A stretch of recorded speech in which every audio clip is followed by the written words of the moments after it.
മണ്ഡല പുനർനിർണയ ബില്ലിന്മേൽ ചർച്ച നടത്താനുള്ള പ്രത്യേക പാർലമെന്റ് സമ്മേളനത്തെ അനുകൂലിക്കാതെ കോൺഗ്രസ് മന്ത്രി കിരൺ റിജിജുവുമായുള്ള കൂടിക്കാഴ്ചയിൽ രാഹുൽ ഗാന്ധി നിലപാട് വ്യക്തമാക്കിയതായി സൂചനയുണ്ട്.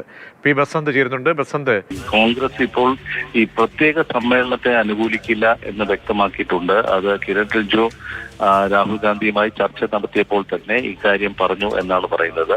ബില്ലിനെ നേരത്തെ തന്നെ കോൺഗ്രസ് എതിർക്കുന്ന ഒരു സാഹചര്യമാണ്. ആ ഘട്ടത്തിലേക്കൊന്നും കാര്യങ്ങൾ എത്തിയിട്ടില്ല. ഇപ്പോൾ തൽക്കാലം പ്രത്യേക സമ്മേളനത്തെ അനുകൂലിക്കില്ല എന്നുള്ള ഒരു നിലപാട് കോൺഗ്രസിന്റെ സ്വീകരിച്ചിട്ടുണ്ട് എന്നുള്ളതാണ്. യാതൊരു കാരണവശാലും ഇത് അംഗീകരിക്കില്ല എന്നാണ് കോൺഗ്രസ് വൃത്തങ്ങൾ നൽകുന്ന സൂചന. രാഹുൽ ഗാന്ധി ഇക്കാര്യം കിരൺ റിജിജുവിനെ അറിയിച്ചിട്ടുണ്ട് എന്നാണ് ഇപ്പോൾ പുറത്തു വരുന്ന റിപ്പോർട്ടുകൾ. അങ്ങനെയാണെങ്കിൽ സർക്കാർ എങ്ങനെയാണ് ഇത് മുന്നോട്ട് പോവുക എന്നുള്ളതാണ്. സർക്കാരിന് 3-1 ഭൂരിപക്ഷം ഇല്ലാത്തൊരു സാഹചര്യം നിലവിൽ നിൽക്കുന്നു. DMK അംഗങ്ങൾ പിന്തുണച്ചാൽ പോലും കിട്ടില്ല എന്നുള്ളൊരു സൂചനയാണുള്ളത്. അതല്ലാതെ എങ്ങനെ ഇത് മറികടക്കും എന്നുള്ളൊരു വിഷയം മുന്നിൽ നിൽക്കുമ്പോഴാണ് ഒരു പ്രതിപക്ഷ സമ്മേളനം വിളിച്ചുകൊണ്ട് 50% വർധന എല്ലാ സംസ്ഥാനങ്ങളിലും സീറ്റുകളിൽ ഉറപ്പ് നൽകാം എന്നൊക്കെ ഉള്ള ചില ചർച്ചകൾ ഒരു ഘട്ടത്തിൽ തലത്തിൽ നടക്കുന്നത്.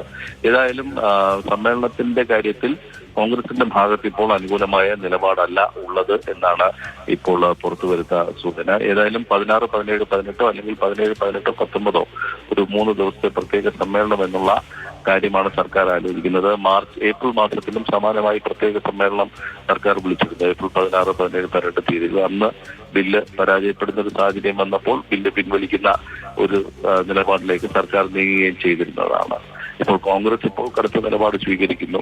DMK തന്നെ പരസ്യമായി എതിർക്കുന്ന ഒരു നിലപാട് രാഹുൽ ഗാന്ധി കഴിഞ്ഞ ദിവസം ചെന്നൈയിൽ സ്വീകരിക്കുകയും ചെയ്തിട്ടുണ്ട്. ഇത്തരം നിലപാടുകൾ സ്വീകരിക്കുന്നവർ ഏട്ടപ്പന്മാരാണ് എന്നുള്ള പരാമർശവും രാഹുൽ ഗാന്ധി അവിടെ നടത്തുകയും ഉണ്ടായിട്ടുണ്ട്. ശരി, ബസന്താണ് ഡൽഹിയിൽ നിന്നും വിവരങ്ങൾ നൽകിയത്.